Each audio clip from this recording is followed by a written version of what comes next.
AB48 news Gujarat. હવે નજર કરીએ આજના મુખ્ય સમાચાર પર. સુરત જિલ્લાના બારડોલી પોસ્ટ ઓફિસ અને પાસપોર્ટ ઓફિસને બોમ્બથી ઉડાવી દેવાની ધમકી ભર્યો મેલ આવ્યો. બારડોલી સ્થિત પોસ્ટ ઓફિસ અને પાસપોર્ટ ઓફિસને ઈ-મેલ કરી ઉડાવી દેવાની અપાઈ ધમકી. સાયનાઇડ ગેસ ભરેલ આઈઈડી બોમ્બ વિસ્ફોટ થશે. ઈ-મેલમાં જણાવ્યું હતું કે સમય 1:15 સુધીમાં ઓફિસ ખાલી કરાવી નાખજો, નહીં તો બોમ્બ ફૂટશે. તમામ ઓફિસો ખાલી કરી ઓફિસની ચકાસણી શરૂ કરાઈ. બારડોલી પોસ્ટ ઓફિસ અને પાસપોર્ટ ઓફિસને કરાઈ બંધ. બોમ્બ મુકાયાની ધમકીને પગલે પાસપોર્ટ ઓફિસ કરાઈ બંધ.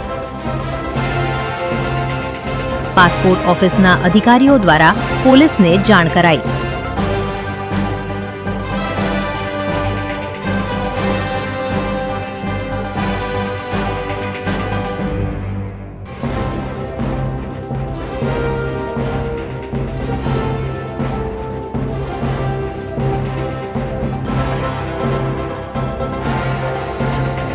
AB48 ન્યૂઝ ગુજરાત સાથે પ્રશાંત પટેલ, બારડોલી.